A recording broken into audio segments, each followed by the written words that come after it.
Update 2. My mom forged my signature and sold the apartment Dad gave me to help my brother, so I made sure her smile ended. Right there in court. The less I had to deal with her, the better. Living with Dad had been a breath of fresh air. He wasn't overbearing or controlling like Mom. He gave me space, but was always there when I needed him. We'd have dinner together, watch TV, and just talk about life. It felt normal, something I hadn't experienced in a long time. It was during one of those dinners when Dad brought up the apartment again. You know, Sarah, he said, you've done a great job balancing everything. If you ever want to rent out the apartment once you go to college, that's a solid option. It's good to have that kind of income on the side. It was like a light bulb went off in my head. The apartment was great, but once I moved to the other side of town for school, it wasn't exactly practical to keep living there. Renting it out could help me cover my expenses, especially since college wasn't cheap. I told Dad I'd think about it, but in the back of my mind, I knew it was a solid plan. I had no idea at the time that the apartment would become the center of a whole new storm later on. But for now, everything seemed like it was finally falling into place.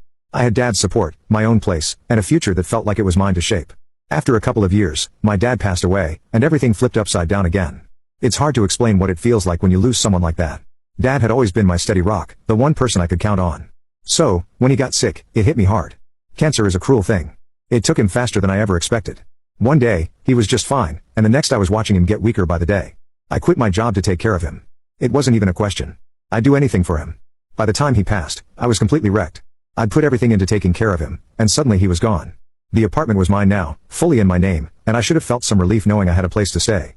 But instead, I just felt lost. That's when my mom started coming back into the picture. Now, keep in mind, we hadn't spoken much after I moved out. She knew I had my own place, but she never showed any interest in my life. She never even asked how I was doing after I left her house. So, when she suddenly reached out after Dad's death, I wasn't sure what to think. Part of me wanted to believe that maybe she had changed, that maybe losing Dad had woken her up to the fact that life was too short for all the crap she'd put me through.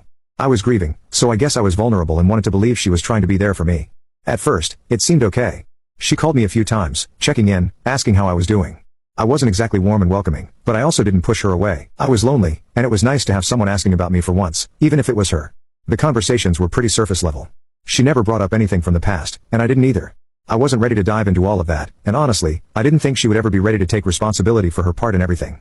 But things started to shift not long after. It started small. One day, she called and casually mentioned how Jake was getting ready for college and how expensive tuition was. I didn't think much of it at the time. I just nodded along, saying stuff like, yeah, college can be expensive, thinking that was the end of it. But then every conversation after that seemed to revolve around money. She'd drop little hints about how tough things were for her and Tom, about how the economy was making it harder to get by. I wasn't really picking up on it at first because, well, I wasn't looking for it, but then she flat out asked me for help. I was wondering if you could lend us some money for Jake's college tuition, she said one day over the phone. I sat there stunned for a second, trying to process what I just heard. My brain was still in the mode of thinking maybe this was her attempt to fix things between us, but now it felt like she was just seeing me as an